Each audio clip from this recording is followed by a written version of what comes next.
Why do people buy art? It's not a case of sheer luck or getting the algorithm right. Instead, there are more human reasons that art sales are made. And studies have shown that customers buy because their brains are wired to respond to certain psychological triggers.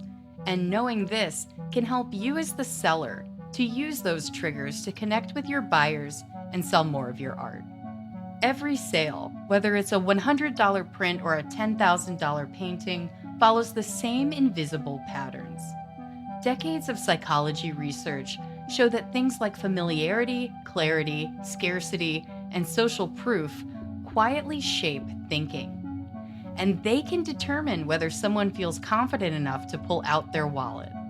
The wild part is, you've probably seen these same tricks used just about everywhere but probably never noticed them.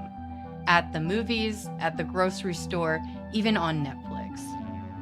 I'm Hallie with Artsy Shark, and in this video, I'll present 5 research-backed sales triggers that make people buy art, and explain how you can use them ethically in your website, emails, and art shows. Let's dive in.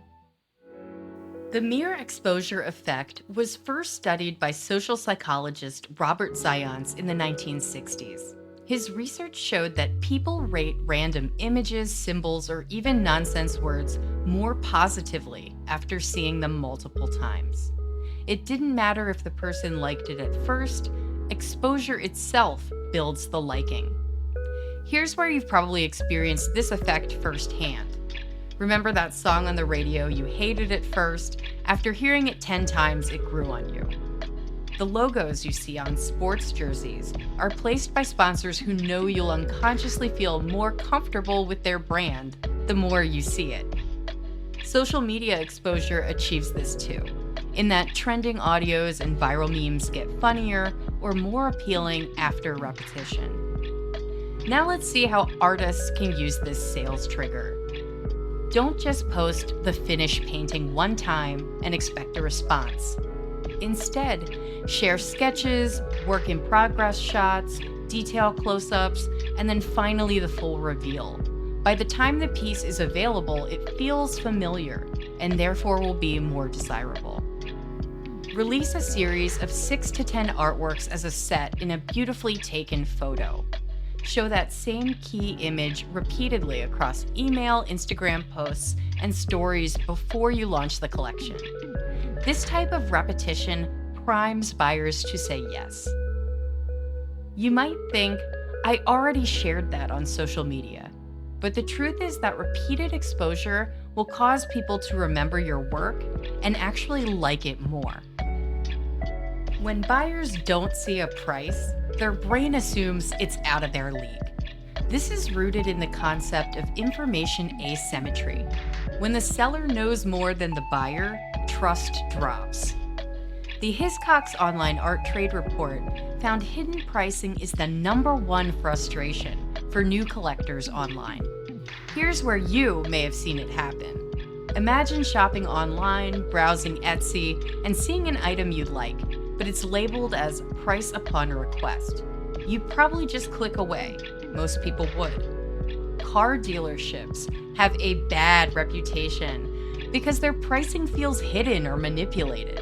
Most people dread the idea of car shopping. Conversely, when luxury fashion brands don't reveal a price, that works to their advantage. This is because their customers value status, and hiding prices conveys that their merchandise is not affordable to most. How can artists use pricing transparency to build trust? Don't make buyers inquire about the cost. It feels like you're playing a game or that the prices may be arbitrary, depending on your mood. Each piece of art for sale should have an information that clarifies what exactly they are getting. Does your price include a frame? Is it wired and ready to hang? Is shipping included or free with the purchase? This type of clear, upfront information instantly reduces buyer hesitation. When you offer a range, so buyers see their options and the price of each, they can select the best fit for their taste and budget, instead of assuming everything is just too expensive. The main takeaway here is that transparency builds comfort and trust, and that leads to more completed sales. Having too many options amounts to losing the sale. A famous study done in 2000 by Iyengar and Lepper demonstrates how this works. When shoppers were offered 24 types of jam, only 3% of them made a purchase. But when they were offered only 6 types of jam, 30% bought. Too many options overwhelm the decision-making process, leading to analysis paralysis. At that point, the brain defaults to just do nothing. How many times have you scrolled endlessly on Amazon or Netflix, viewing too many choices, but unable to pick a movie? Have you seen restaurant menus that are 15 pages long? It becomes impossible to choose, so you end up just ordering the same safe dish. Selection overload at stores like IKEA can actually work for browsing, but quite often you leave with nothing major because you can't take it all in. As an artist, you can avoid this situation and use it to your advantage. Don't dump 40 paintings on your website. This forces shoppers into a marathon to even see them all. Instead, feature about 6 to 12 pieces per collection, with maybe 2 or 3 collections on your site. Keep it simple so that buyers can focus. They will view enough selection to make a choice, but not so many that they are overwhelmed. Don't confuse your audience with endless choices of substrates, print sizes, framing, and mounting in every variation. This is a common problem with print-on-demand offerings, where the shopping cart becomes a trap rather than an easy way to buy. Instead, offer either 1 or 2 choices of substrate and maybe 2 or 3 sizes tops. This resolves a lot of abandoned cart issues. Divide your display into small, cohesive clusters and give your art breathing room to stand out. Too much variety or a really cluttered booth cause decision fatigue. The main takeaway here is that simplicity makes saying yes easier.